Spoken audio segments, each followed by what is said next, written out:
Now, there was another story in your book, which is similar to this, that I'd love to have you tell our viewers. Someone came to you because they were brought to you, they were taking care of wildlife illegally. They just had a couple. And you went to see, she was very upset, and you went to see how she was doing it, and you realized, aha, this is someone I can use. How did that? Well, yes, it was concerning raccoons. And raccoons. Okay. In March and April, this is when we received the orphan raccoons. Yeah. The orphan often because people don't know better, and sometimes the parents are killed, but most of the time it's because they've taken them away because they feel they're vulnerable, but they're not. Okay. So we always try to put them back with the parents if it's possible.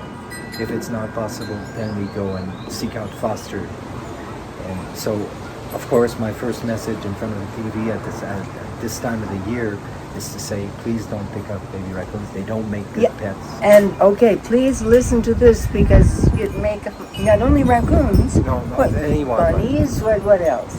Any wildlife. Deer, yeah. Any wildlife, bears. Oh, well, you're not going to pick up a bear, but who knows? Skunks. Skunks. That was a big interest in those days. But so, as I told you about Kurt and the primates, I put this out in the media that you shouldn't keep baby raccoons. So this young lady comes in my office and is all insulted. She says, I have a baby raccoon and I take care of him properly. And I said, after talking with her for about an hour, I said, wait a minute, come with me. So I said, I'm going to give you 3 baby raccoons, so you have 4, so they can socialize, so they can learn to be raccoons. Right. And this lady, I was associated with her from the 80s till 2010, because she had a wildlife 30 rehab. years, over 30 years because of what he did, because you went to visit. She had a wildlife rehab, and I was their scientific advisor, and we rehabilitated and released successfully a lynx, coyote. Caught a seal, and relocated the seal.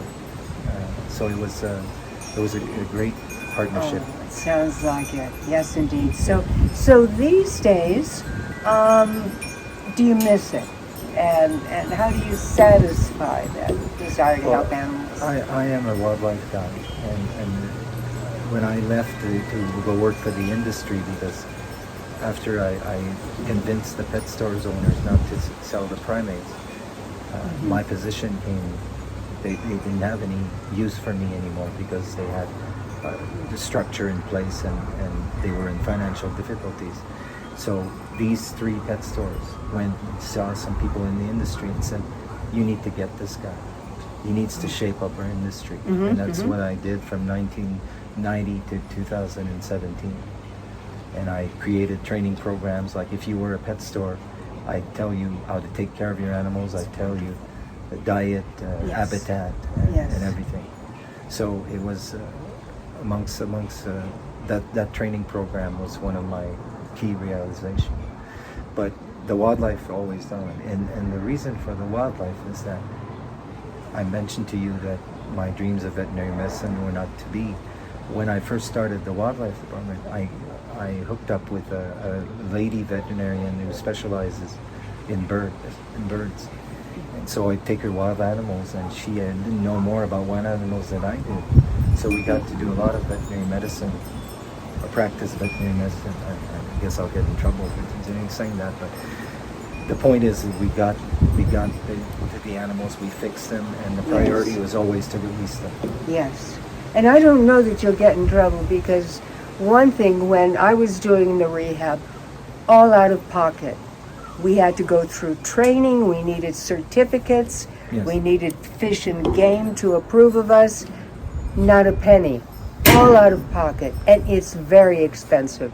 And it seems that the people who hear the call the loudest are the ones who can least afford it. Yeah. So many of the animals who come in will need veterinary care. Yeah. That's how they get there, because they're injured.